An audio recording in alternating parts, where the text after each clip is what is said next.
next guest is Jennifer K. Morita, a former newspaper reporter who wrote her first manuscript during the pandemic while sheltering in place in the fall of 2020. She is the past president of Capital Crimes and a 2022 runner-up for SINC's Eleanor Taylor Bland Crime Fiction Writers of Color Award. Jennifer's debut, The Ghost of Waikiki, will be released by Crooked Lane in November of this year. She lives in Northern California with her husband and 2 daughters, where she is a writer at a local university. Jennifer, welcome to In Conversation. Thank you so much for having me here, Terry. It feels like The Ghost of Waikiki has had a long birthing process. It has. So without giving away spoilers, tell us about The Ghost of Waikiki. Sure. So Maya Wong is an unemployed newspaper reporter who reluctantly returns home to Hawaii to be a ghostwriter for a controversial developer. She isn't thrilled about writing a puff piece for a man whose family paved over much of Oahu, and neither are her family and friends. So all Maya wants to do is finish the book and go back to California.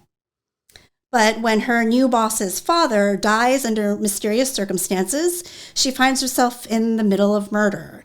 And to make matters worse, the detective in charge of the case is her ex. There are a ton of suspects: the disappearing activist, the father and son who are feuding over the family company. Even the charming attorney Maya recently started dating has a motive. And soon, Maya becomes a killer's target and discovers coming home into paradise can be murder. You balance so much. I was going to promote your website, jenniferkmorita.com, but it's still in development. You have a lot of stuff going on at the same time. Yeah. How do you find time to write when you're living the life of a mom, a professional, and doing so many other things?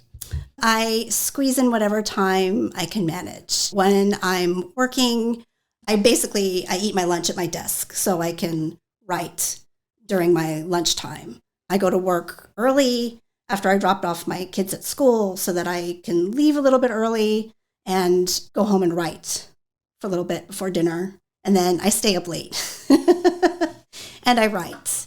And when things are really I'm on a crunch for a deadline, I go away somewhere. I either spend the entire day at a cafe somewhere, or sometimes I book myself into the Holiday Inn downtown because it's like downstairs. There's some great cafes and bars for me to get a cocktail. And that time alone with no one bothering me, I can get a lot done. Like that, this past weekend was fabulous. I had a weekend to myself. The husband, the kids, and even the dog were gone. Yeah.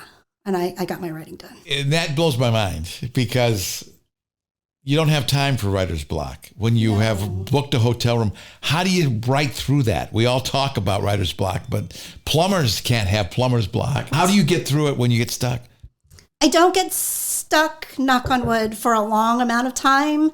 Sometimes something is bothering me and niggling at me. And if I'm at home, I'll just get up and I usually think I have to cook dinner anyway. So I'll cook dinner. And a lot of times, for some reason, cooking is something that really helps me think of ideas as I'm chopping and kneading the dough or whatever. That really helps me. Taking a walk really helps me when I'm at work and I'm stuck on something, because I write for work too. So when I'm stuck writing at work, I'll just stop and I'll go walk around campus for a little bit. And usually whatever is bothering me or doesn't work out, I can come back, sit down and figure it out.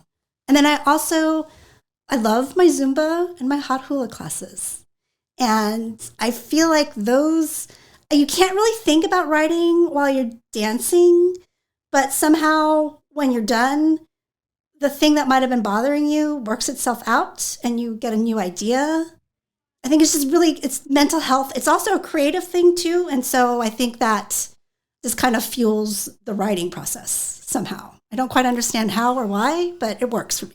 Jennifer K. Morita is our guest. The book is The Ghost of Waikiki.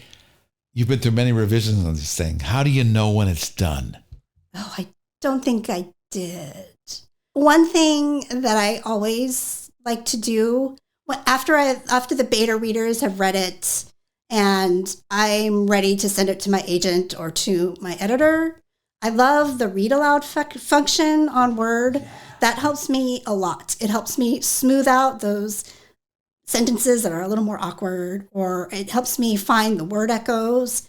It helps me realize, oh, I already said that sentence 2 chapters ago. And then I feel like once I get through that process, I feel okay, it's good.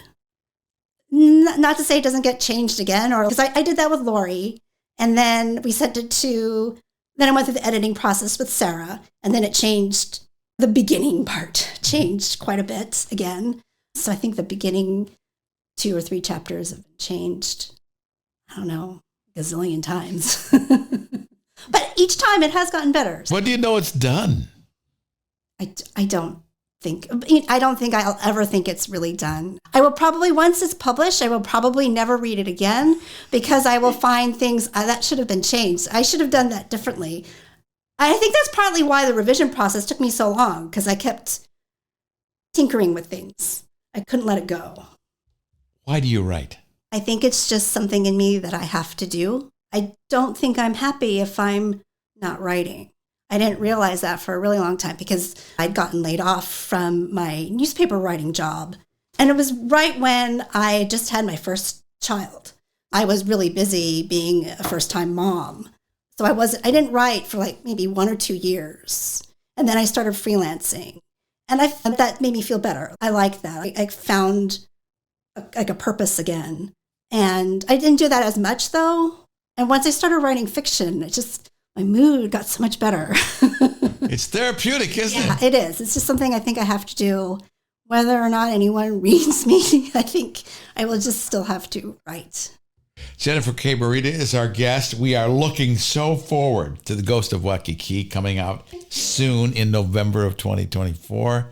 Let's do the 2 questions. Favorite song? I Want to Dance with Somebody by Whitney Houston. Yeah. That was one of my favorite songs when I was like, I think the 7th or 8th grade. What was it about that one that attracted you? It's just fun. And it just makes you want to dance. And I love my Zumba classes.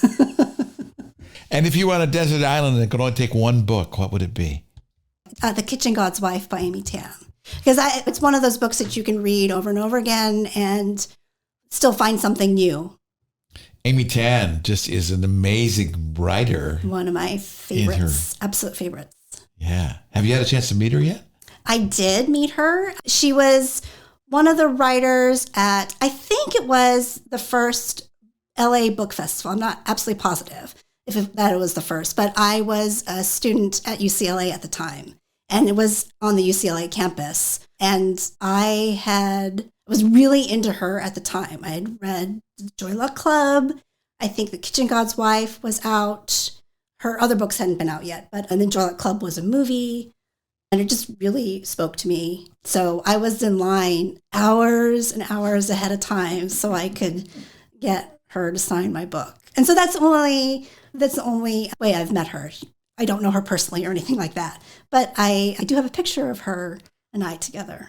Yeah. What's next?